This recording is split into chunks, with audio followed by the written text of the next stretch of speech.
Hello everyone, Assalamu alaikum. Welcome back again to ARK Family Vlog. Eid Mubarak everyone. Finally back করলাম একটা vlog নিয়ে. Feeling great alhamdulillah. So দেখতেই পারছেন ঈদ মর্নিংটা শুরু করলাম as always ব্যালকনি দিয়ে। উঠলাম মাত্র 5:35 বাজে। ওঠার পর ভাবলাম একটু ফ্রেশ এয়ার নিয়ে ওয়েদারটা উপভোগ করি। আর ওয়েদারটা উপভোগ করার মতো সময়টুকু আমাদের হাতে ছিল না, আর জামা ছিল না এটার দিকে।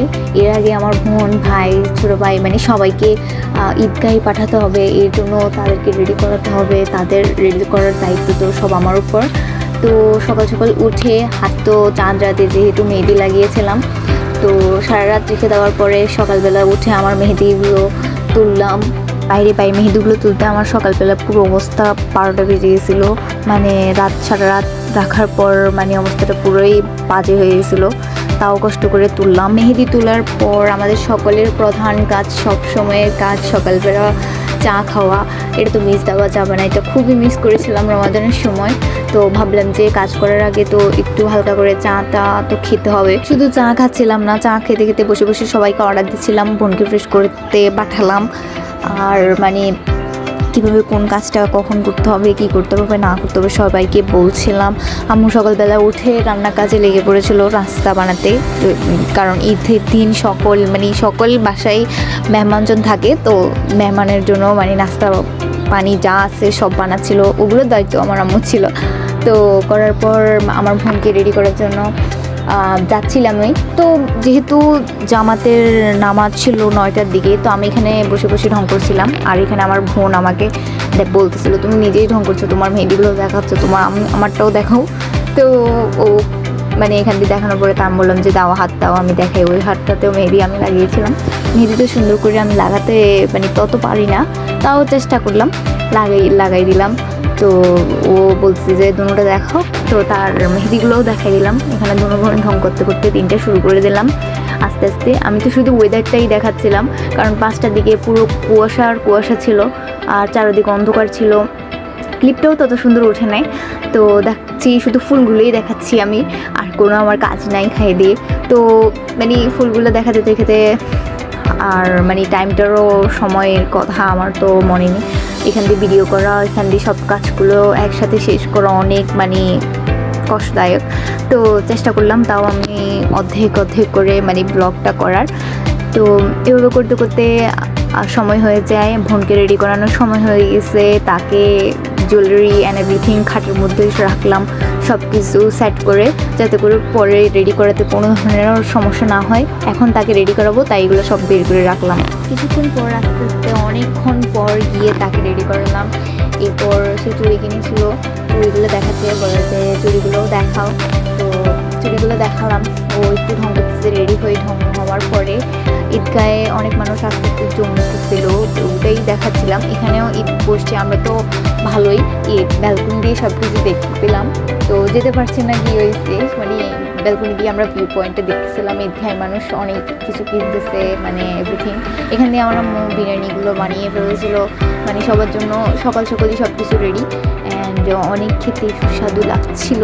তো খেতে তো তখন পারছি না সবাই আসা পর্যন্ত, তো আমি শুধু ওয়েদারটাই দেখাচ্ছিলাম, আর আমার হাতের কালারটা হচ্ছিল নাকি ওটাই দেখাচ্ছিলাম। তো আর কি করবো, আর আমাদের তো আর খেদে কোনো কাজ নেই। এর আগে চাঁদ রাতে আমরা পুরো ঘরের ডেকোরেশন অ্যান্ড এভরিথিং করে ফেলেছিলাম। অনেক আগে আমাদের পুরো ঘরটা ক্লিন আপ হয়ে গেছে। তো ঈদের সকালে কোনো ধরনের বেশি কাজের চাপও ছিল না। তো এইভাবে করে ঢং করতে করতে আমাদের দিনগুলো আস্তে আস্তে কেটে যায়।